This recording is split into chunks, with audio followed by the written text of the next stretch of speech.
தமிழுக்கு அமுதென்று பேர், அந்த தமிழின்ப தமிழ் எங்கள் உயிருக்கு நேர்.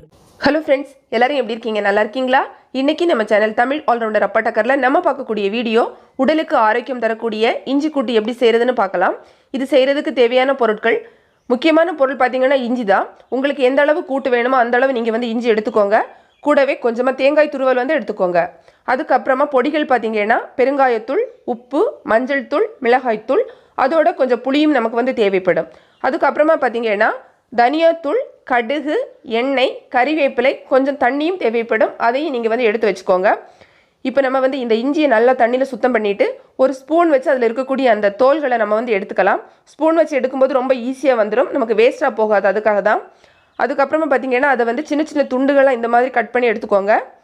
இப்போ நம்ம ஸ்டவ்வில் ஒரு சட்டி வச்சுட்டு கொஞ்சமாக எண்ணெய் சேர்த்துக்கலாம். அதில் நம்ம நறுக்கி வச்சுருக்கக்கூடிய இஞ்சி துண்டுகளை சேர்த்துட்டு கொஞ்சம் வதக்கிக்கோங்க. அதாவது அந்த ஸ்மெல், பச்சை ஸ்மெல்லாக இருக்கும்ல, அது கொஞ்சம் போகணும். அது வரையும் கொஞ்சம் நல்லா வதக்கிக்கோங்க. இப்போ நம்ம இதில் தேங்காய் துருவல் சேர்த்துக்கலாம். தேங்காய் துருவல் சேர்த்ததுக்கப்புறம் திரும்பவும் கொஞ்சம் வதக்கிக்கோங்க. இது கொஞ்சம் வதங்கினதுக்கு பிறகு நம்ம மற்ற பொருட்கள் சேர்த்துக்கலாம். மிளகாய்த்தூள், மஞ்சள் தூள், உப்பு, அதுக்கப்புறமா பெருங்காயத்தூள், இது அவ்வளோ சேர்த்து வதக்கிக்கோங்க.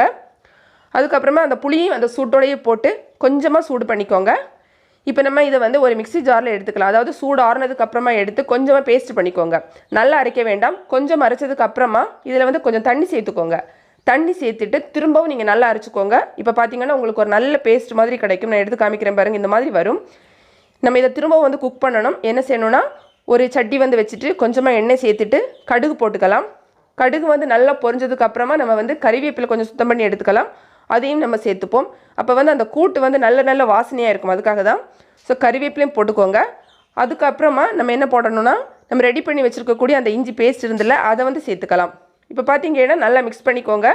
கொஞ்சம் டேஸ்ட் பண்ணி பார்த்துக்கோங்க, உப்பு கரெக்டாக இருக்கான்னு. நம்ம ஏற்கனவே உப்பு சேர்த்துருக்கோம், அதனால தான். உப்பு கரெக்டாக இல்லை அப்படின்னா கொஞ்சம் உப்பு நீங்கள் எக்ஸ்ட்ராவாக போட்டுக்கோங்க. போட்டதுக்கப்புறமா திரும்பவும் ஒரு ஸ்பூன் வச்சு நல்லா மிக்ஸ் பண்ணிக்கோங்க.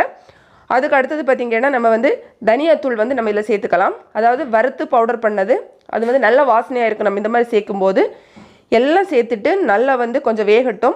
இதில் பார்த்திங்கன்னா லைட்டாக கொஞ்சம் அந்த பபிள்ஸ் அந்த மாதிரி வரும். அதுக்கப்புறமா நம்ம ஸ்டவ் ஆஃப் பண்ணிக்கலாம். அதுவரை இடையிடையே கொஞ்சம் மிக்ஸ் பண்ணிக்கோங்க. ரொம்ப டைம் ஆகாது, கொஞ்ச நேரத்தில் நமக்கு வந்துடும். இப்போ ரெடி ஆகிடுச்சு, நம்ம ஸ்டவ் ஆஃப் பண்ணிக்கலாம். அவ்வளோதான், நம்மளோட இஞ்சி கூட்டு ரெடி ஆகிடுச்சு. இந்த வீடியோ உங்களுக்கு பயனுள்ளதாக இருக்கும்னு நினைக்கிறேன். பிடிச்சிருந்தா லைக் பண்ணுங்கள், உங்களோட ஃப்ரெண்ட்ஸ்க்கும் ஷேர் பண்ணிக்கோங்க. மேலும் பல வகையான பயனுள்ள தகவல்களுக்கு நம்ம தமிழ் ஆல்ரவுண்டர் அப்பட்டக்கர் சேனலை மறக்காமல் சப்ஸ்கிரைப் பண்ணுங்கள். தேங்க்ஸ் ஃபார் வாட்சிங்.